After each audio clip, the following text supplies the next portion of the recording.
desgraciadamente muy habituados a encontrarnos análisis económicos que comparan las cuentas de un Estado o de una administración pública con las cuentas de una familia o de una empresa.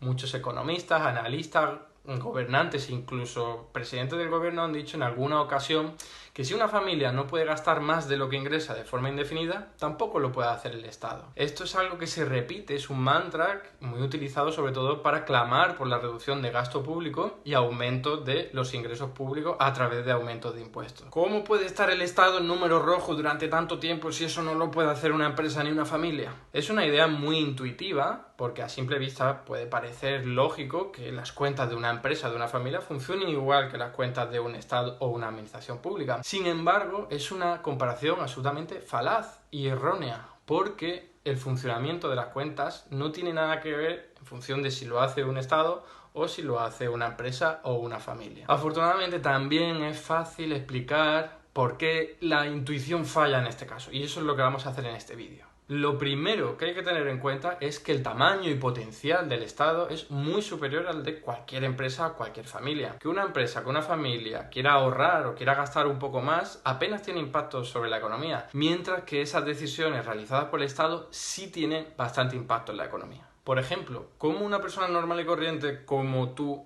podría ahorrar dinero? Pues muy sencillo, ¿no? O deja de gastar tanto o empieza a ingresar más, realizando más trabajo o teniendo ingresos de cualquier otra parte. En este caso, tus cuentas personales estarían mejorando y por lo tanto estarías ahorrando dinero. Sin embargo, tú eres solo una persona y por lo tanto la economía apenas va a notar tu decisión.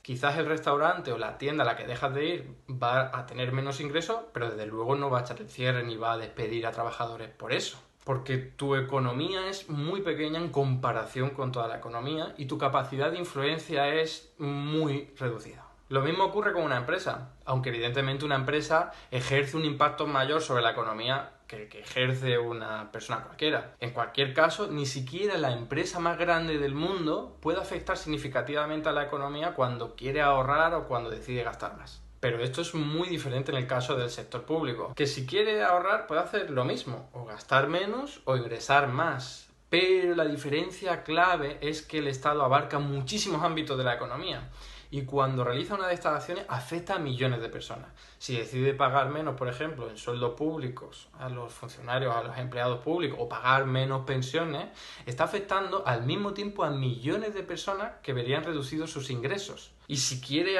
ingresar más, todavía peor, porque los impuestos abarcan y afectan a casi todo el mundo, a veces a todo el mundo. Si el Estado aumenta el IVA, aumenta el IRPF, aumenta el impuesto de sociedades, está afectando a millones de empresas y de familias al mismo tiempo y las está haciendo más pobres. ¿Y qué tiene que ver todo esto con la diferencia entre las cuentas públicas y las privadas? Pues muy sencillo, que una empresa o una familia va a poder tener muchas más facilidades para conseguir sus metas de ahorro, porque basta con que gaste algo menos o que ingrese algo más. En cambio, el Estado no lo va a tener tan fácil, porque el simple hecho de ahorrar, de gastar menos o ingresar más, va a provocar que las familias y las empresas tengan menos capacidad económica, por lo tanto tienen menos capacidad para pagar esos impuestos que el Estado necesita recaudar para mejorar su ahorro. Es un círculo vicioso. Si el Estado se pone a ahorrar, lo que va a hacer es empobrecer a familias y empresas y por lo tanto estas van a tener menos capacidad para pagar los impuestos que necesita el Estado recaudar para aumentar su ahorro. Un poco lioso todo esto. Bueno, yo creo que con un ejemplo esto se puede entender mejor. Con la pesca. Si una persona quiere pescar una cantidad determinada de peces, pues probablemente tenga muchas facilidades para hacerlo, porque el hecho de que se ponga a pescar no va a afectar a la cantidad total de peces que hay en el mar, en el río, donde sea. En cambio, si pensamos en un gran pescador con un potencial masivo, imaginemos un estado con toda esa capacidad, y se pone a pescar sin ton ni son, va a llegar un momento en el que no haya suficientes peces para poder cumplir los objetivos de pesca. Si ese estado quiere pescar una cantidad determinada de peces, puede que no lo pueda conseguir porque ya no hay suficientes peces por el simple hecho de haberlos pescado antes. Si un pescador masivo deja sin peces el mar, pues no va a poder pescar todo lo que quiera.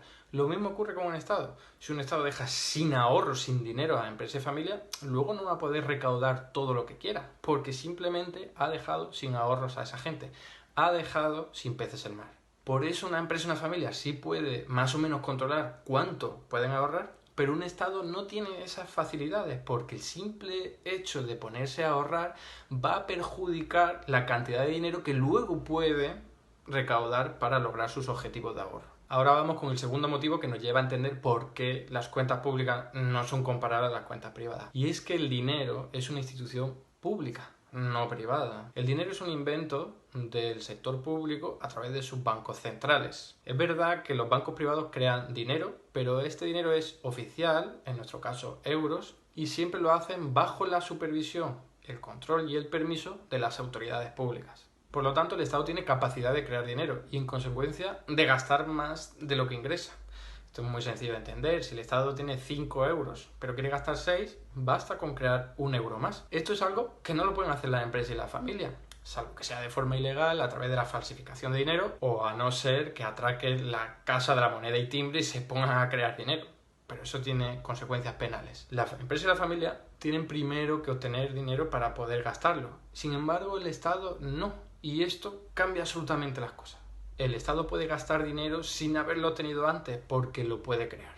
Para los despistados o mal pensados, que el Estado pueda crear dinero no quiere decir que tenga sentido que lo cree sin ton ni son y sin ningún tipo de límites. Lo que quiere decir es básicamente eso, que puede crear dinero, mientras que las empresas y las familias no. Y esto sitúa en un plano muy distinto la naturaleza de las cuentas públicas de las cuentas privadas. Un Estado puede gastar más de lo que ingresa creando dinero y las empresas y las familias no pueden. Así de sencillo. En este vídeo no voy a abordar qué pasaría si un Estado se pasa creando dinero.